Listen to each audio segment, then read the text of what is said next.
Korban pelecehan seksual oleh oknum dokter di IGD Rumah Sakit Persada, Kota Malang, Jawa Timur tercatat ada 4 orang dan kemungkinan akan bertambah. Bertambahnya jumlah korban pencabulan di rumah sakit tersebut disampaikan oleh Satria Manda Adi selaku kuasa hukum selebgram yang juga menjadi korban oknum dokter AY. Kasus pelecehan seksual itu terjadi ketika korban dirawat di Persada Hospital pada akhir September 2022. 3 korban lainnya diduga juga menjadi korban pencabulan dengan oknum dokter yang sama, namun pada hari yang berbeda. Sebelum kasus pencabulan itu terjadi, seorang selebgram asal Bandung memeriksakan diri lantaran mengalami sinusitis dan vertigo hingga melakukan rawat inap di ruang VIP Persada Hospital. Selang sehari, AY datang memeriksa korban walaupun bukan sebagai dokter yang bertugas. Pihak rumah sakit menyebut hasil investigasi internal dokter AY mengaku tidak melakukan pelecehan, hanya pemeriksaan normal. Namun rumah sakit membenarkan pemeriksaan dilakukan tanpa pendampingan perawat atau tidak sesuai SOP rumah sakit. Tim TV One mengabarkan.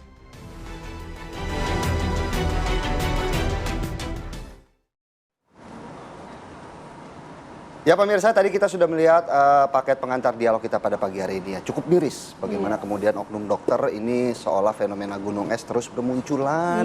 Tentunya membuat resah pasien-pasien, mungkin khususnya wanita ya. Yang ingin datang untuk mengecek kesehatannya, ingin sembuh, justru malah diberikan teror-teror trauma yang cukup mendalam. Iya, tapi jangan lupa ini hanya oknum ya. Tidak semua dokter seperti ini. Seperti yang dokter yang sudah hadir di studio, ada Dr. Selamat Budiarto, Ketua Umum Pengurus PBID. Selamat pagi, Dok. Selamat pagi, Dok. Kemudian kita juga sudah tersambung via Zoom Satria Marwan, kuasa hukum dari korban oknum dokter di Malang. Selamat pagi, Bang Satria. Bang Satria. Selamat pagi. Baik, kita juga sudah terhubung ya dengan Ibda Yudi Risdianto selaku Kasih-Humas Polresta Malang Kota. Selamat pagi, Pak Kasih-Humas. Pagi, Mas. Pagi, Mbak. Baik, saya mau ke Pak Yudi terlebih dahulu. Pak Yudi, sejauh ini bagaimana perkembangan kasus pelecehan seksual yang dilakukan oleh oknum dokter di sana? Informasinya ada penambahan korban? Terkait dengan teman keterangan dari penasihat hukum dari pihak korban, kami dengan gerak cepat melaksanakan penyelidikan terkait informasi tersebut. Ya, halo Mas, Pak Yudi, apakah saat ini korban-korban yang informasinya ada bertambah lagi itu sudah membuat laporan, Pak? Untuk sampai saat ini kita belum menerima ya. Kami terus berkoordinasi dengan penasihat hukum, Pak Satria, apabila ada atau menemukan atau mendapat informasi terkait dengan adanya korban lain yang menjadi korban pelecehan yang dilakukan oleh oknum ya, salah satu dokter AY, maka kami menghimbau agar segera membuat pelaporan atau pengaduan ke Polresta Malang Kota. Kami siap menerima untuk melakukan langkah-langkah hukum selanjutnya. Sementara itu terkait laporan yang telah dibuat begitu ya oleh korban selebgram ini, perkembangan penyelidikan dari pihak kepolisian seperti apa di sana, Pak? Sudah. Kami sudah menerima pelaporan dari pihak korban, melakukan pemeriksaan terhadap satu saksi, dan melakukan pengecekan di TKP serta mengumpulkan barang bukti saat ini. Yang nantinya hal tersebut kita akan melangkah kepada pemeriksaan saksi-saksi lain yang mengetahui, mendengar, atau melihat kejadian adanya pelecehan di salah satu rumah sakit swasta di Kota Malang. Ya, pelaku sendiri saat ini sudah pernah dimintai keterangankah, Pak Yudi? Untuk saat ini, untuk diduga pelaku belum melaksanakan pemeriksaan. Kami hanya berfokus untuk mengumpulkan saat ini saksi dan barang bukti dulu, Mbak. Oke, baik. Hasil dari pengumpulan yang dilakukan oleh pihak kepolisian sendiri, apakah kemudian membuka peluang dengan adanya pelaku-pelaku lain, Pak Yudi? Nah, untuk saat ini kami masih belum mempelajari ya. Kami belum berani menyimpulkan, mempelajari semuanya. Apabila kita ketemukan adanya korban, secara otomatis kami Polresta Malang Kota akan melakukan langkah-langkah hukum untuk menindaklanjuti hal tersebut. Baik, saya mau ke Mas Satria. Mas Satria, polisi telah melakukan sejumlah penyelidikan, mengumpulkan barang-barang bukti. Sejauh ini bagaimana selaku kuasa hukum korban melihat pergerakan dari pihak kepolisian untuk mengusut tuntas kasus pelecehan seksual ini? Baik,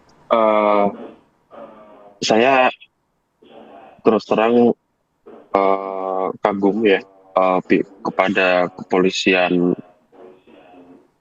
Kota Malang, Polresta Malang Kota, yang sangat responsif, sangat cepat dan profesional menanggapi kasus ini. Jadi klien kami sudah melaporkan ke unit PPA di Polresta Malang Kota itu di hari Jumat itu diterima dengan baik, dan sampai sekarang pun kita masih berkomunikasi dengan sinergis dengan penyidik. Jadi kita juga berterima kasih untuk itu. Iya, Mas Satria, apa bukti-bukti yang disiapkan oleh pihak Anda untuk nantinya melakukan gugatan kepada pelaku?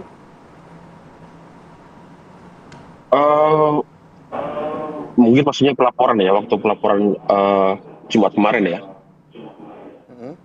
Kalau yang kita bawa kemarin waktu pelaporan polisi itu, kita sudah bawa salah satunya ada bukti screenshot chat, itu membuktikan bahwa adanya upaya dari Dr. Y ini untuk melakukan pendekatan secara personal yang tidak ada hubungannya sama sekali dengan pemeriksaan kesehatan korban.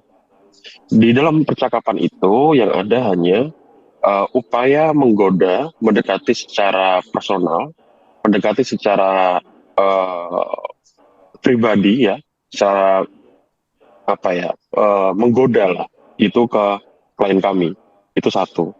Kemudian yang kedua, kami juga lengkapi kemarin kita bawa bukti klien kami pernah menjadi pasien di Rumah Sakit Persada Hospital. Kemudian juga kita kemarin juga sudah hadirkan saksi yang mana itu adalah rekan korban yang pada saat itu mengetahui waktu dokter ini masuk ke dalam ruang kamar korban. Itu. Baik, Mas Satria. Mas Satria, saya juga ingin mengetahui apa alasan korban sendiri baru melaporkan tindakan dari oknum dokter ini baru sekarang. Padahal kalau kita melihat ini kejadiannya terjadi di tahun 2022 silam. Apa yang kemudian membuat korban baru sekarang membuat laporan? Oke. Pertama yang perlu saya jelaskan, korban ini bukan warga asli Malang. Korban ini tahun 2022 ke Malang itu dalam rangka berlibur ya sebagai turis. Nah, sehingga di Malang ini korban ini tidak punya teman, tidak punya seseorang yang cukup dipercaya untuk ngobrol mengenai ini. Itu satu ya. Yang kedua, korban pada saat kejadian itu merasa shock, nggak tahu harus berbuat apa. Bahkan korban juga mungkin ada rasa takut karena kita tahu Persada Hospital itu rumah sakit yang profesional, rumah sakit yang bagus, dan korban merasa tidak tahu bagaimana menghadapi ini. Itu yang kedua. Yang ketiga, kemarin sudah dikonfirmasi juga oleh korban bahwa ada rasa trauma yang menyebabkan tidak langsung untuk speak up pada saat itu. Nah, kemudian apa yang memberanikan diri? Akhirnya korban melaporkan ini. Pertama, korban melihat adanya rangkaian kasus yang hampir serupa di berbagai kota di Indonesia, dan itu juga terjadi yang ada hubungannya dengan dokter juga. Nah, sehingga di situ korban merasa ada motivasi, ada keberanian bahwa kasusnya ini juga harus diungkap. Sudah waktunya korban harus berani bicara, begitu. Ya, Mas Satria, apakah dalam pelaporan yang dilakukan korban ini juga ikut menuntut pihak rumah sakit? Karena kan ini terjadinya di rumah sakit dan ada pengawasan rumah sakit juga di situ, Mas Satria. Apakah juga iya, rumah sakit saat ini sudah merespon? Begini, mengenai rumah sakit, sampai saat ini kami tim kuasa hukum sedang mempertimbangkan, kita kumpulkan materi-materi hukum, kita kumpulkan bukti-bukti mengenai rencana gugatan kita terhadap rumah sakit. Apakah ada peluang? Iya, jelas. Karena bagaimanapun faktanya, dan sudah diakui juga oleh rumah sakit, bahwa dokter ini adalah pegawai Persada Hospital. Dan bahkan sekarang Persada Hospital juga sudah menonaktifkan dokter ini. Artinya itu mengonfirmasi, itu menjadi fakta. Bahwa korban saat itu menjadi pasien dan rawat inap di Persada Hospital itu juga fakta. Artinya memang ada tanggung jawab rumah sakit di sini yang gagal memberikan rasa aman dan nyaman kepada pasiennya. Gitu. Baik. Terima kasih Mas Satria atas penjelasannya. Langsung saya minta tanggapan terkait Ketua Umum IDI melihat rumah sakit yang dinilai oleh masyarakat. Tadi Mas Satria juga bilang bahwa korbannya menilai bahwa ini rumah sakit profesional, rumah sakit bagus. Ternyata masih kecolongan dengan oknum dokter yang melakukan pelecehan seksual. Bagaimana dok melihatnya? Ya, di dalam Undang-Undang Nomor 17 Tahun 2023 kan ditulis bahwa semua kerugian yang diakibatkan oleh SDM yang ada di rumah sakit itu menjadi tanggung jawab rumah sakit. Oke. Semua. Berarti otomatis bertanggung jawab? Ya, harusnya begitu. Nah, dokter itu kan manusia biasa ya.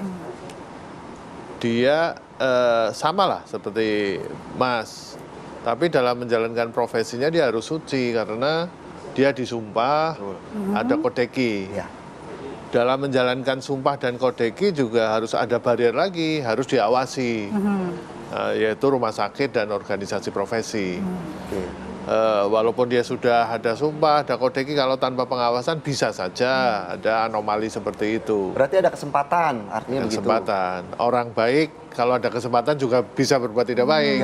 Apalagi orang yang tidak baik, kan gitu.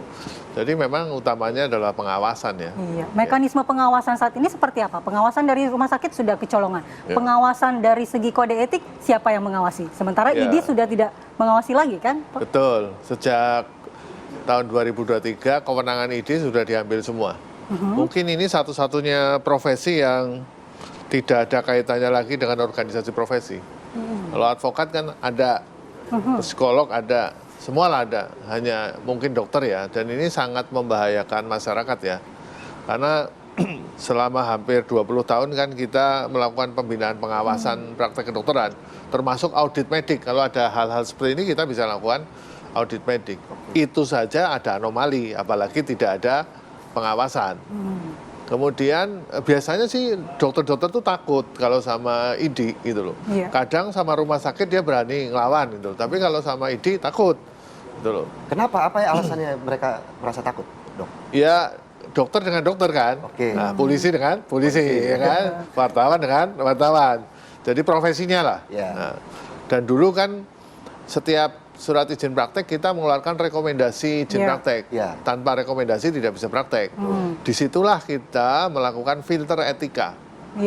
Apakah ada selama 5 tahun kemarin ada aduan terhadap masyarakat terhadap dokter tersebut, kita analisa di situ. Berarti kalau dalam 5 tahun itu ada aduan tidak dikeluarkan rekomendasi?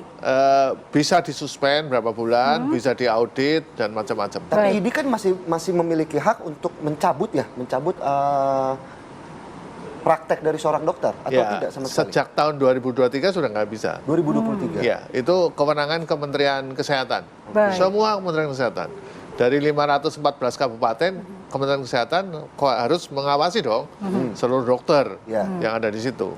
Baik. Tapi kalau memang dari 2023 memang sudah menjadi tanggung jawab dari Kemenkes, bagaimana kemudian IDI melihat fungsi pengawasan yang dilakukan oleh Kemenkes sendiri? Apakah memang sudah berjalan baik atau masih butuh perbaikan-perbaikan dari segala sisi untuk mencegah oknum-oknum dokter ini kembali bermunculan begitu dok? Tapi dijawab sesaat lagi ya. Setelah Apa Kabar Indonesia Pagi, jeda. Kembali di Apa Kabar Indonesia Pagi, saya langsung ke Dr. Slamet Budiarto melanjutkan pertanyaan saya menggantung tadi, Dok, yang kayaknya udah nggak sabar untuk dijawab. Dok, apakah kemudian ID sejauh ini sudah dilibatkan oleh Kemenkes sejak tahun 2023 dengan keluarnya aturan tersebut untuk melakukan fungsi pengawasan terkait dokter-dokter di Indonesia? Ya, karena ketentuan Undang-Undang 17 tahun 2023 kita sudah nggak ada kewenangan, jadi kita nggak dilibatkan. Sama sekali? Iya. Jadi sekarang semua tersentralisir. Ada di Kementerian Kesehatan sama Konsil Kedokteran. Padahal kita kan ada 514 kabupaten ya. Itu akan sulit mengawasi seperti itu. Dan pembinaan etika itu kan bertahap tiap bulan. Kita dulu itu tiap bulan, tiap 6 bulan itu ada pembinaan etika. Terus dilakukan terus-menerus. Tidak hanya hari ini terus hukum nggak bisa. Ini akan terus-menerus. Jadi kalau dari evaluasi kejadian ini kita mengharapkan adanya evaluasi, kemudian pembinaan etika, asesmen ke dokter-dokter, sementara ID tidak ada kewenangan itu, siapa yang akan melakukannya, Dok? Ya, pemerintah pusat. Ya, saya analogikan kalau ulama yang ngawasi majelis ulama, ya kan? Semua profesi ada. Nah, ini semua ada di Kementerian Kesehatan.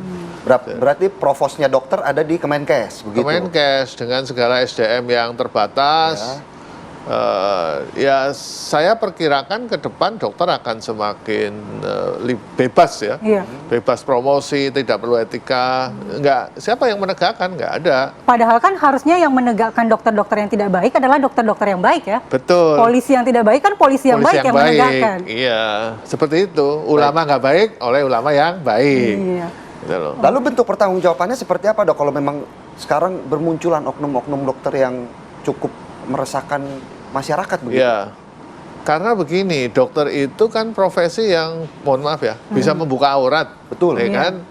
Artinya profesi ini sangat riskan terjadinya pelanggaran. Makanya kode etik sama sumpah dokternya itu kuat sekali. Tapi ini nggak akan berarti tanpa ada pembinaan dan pengawasan.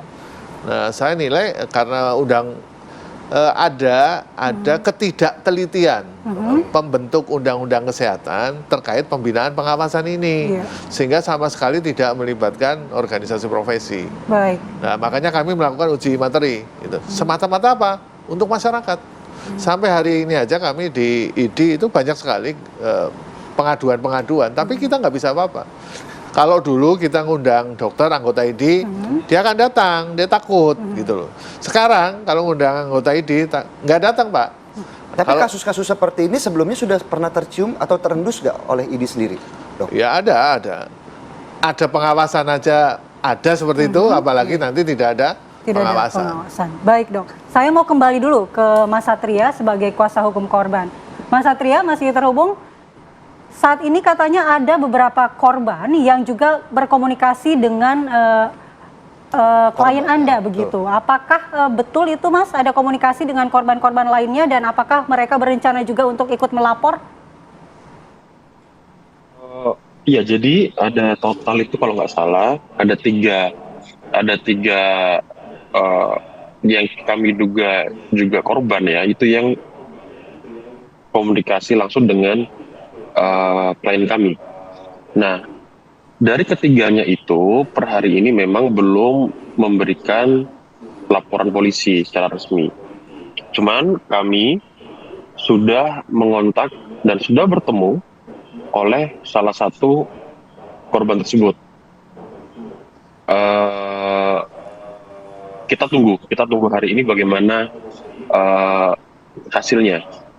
Begitu, semoga yang bersangkutan tetap berani untuk speak up ya.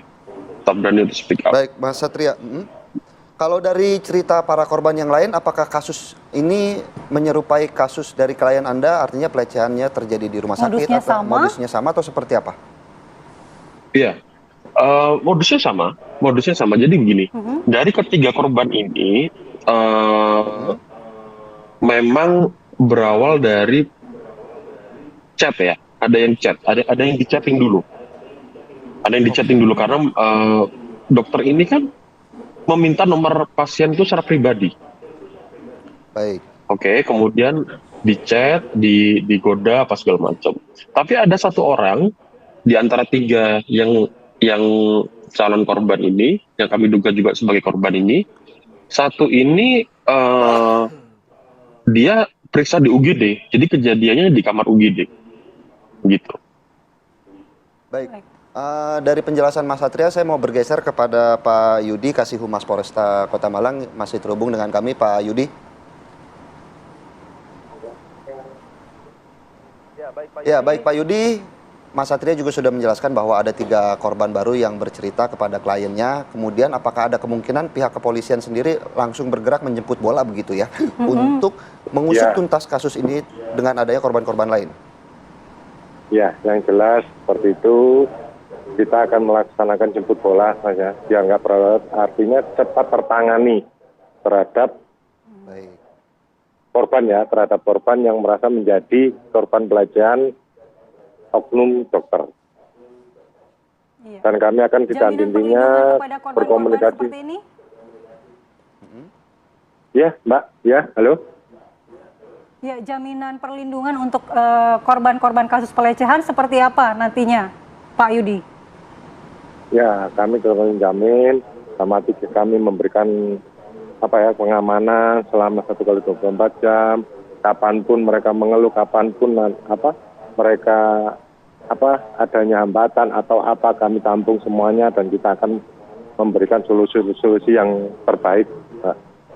Dan kami akan selalu memberikan memberikan pendampingan atau konseling pendampingan psikologis terhadap korban tersebut apabila mereka segera melapor ke Polresta Malang Kota. Kalau tidak salah di sana juga sudah dibuka posko pengaduan ya, Pak Yudi ya? Iya, betul. Kami buka posko pengaduan. Nah, kalau dari posko pengaduan sendiri sejauh ini bagaimana? Apakah sudah ada laporan yang masuk? Karena kan ya kalau kita lihat kalau polisi tidak jemput bola begitu ya, karena penambahan kemungkinan korban baru ini justru berani berceritanya kepada sesama korban begitu, Pak Yudi. Ada rasa enggan, ada rasa malu, Pak Yudi. Ya, makanya kami saat ini menghimbau percayalah kepada Polri agar perkara tersebut atau kejadian tersebut segera ditangani Polri untuk melakukan langkah-langkah hukum yang selanjutnya. Gitu. Baik, Dokter Slamet, mungkin baik, terima kasih Pak Yudi.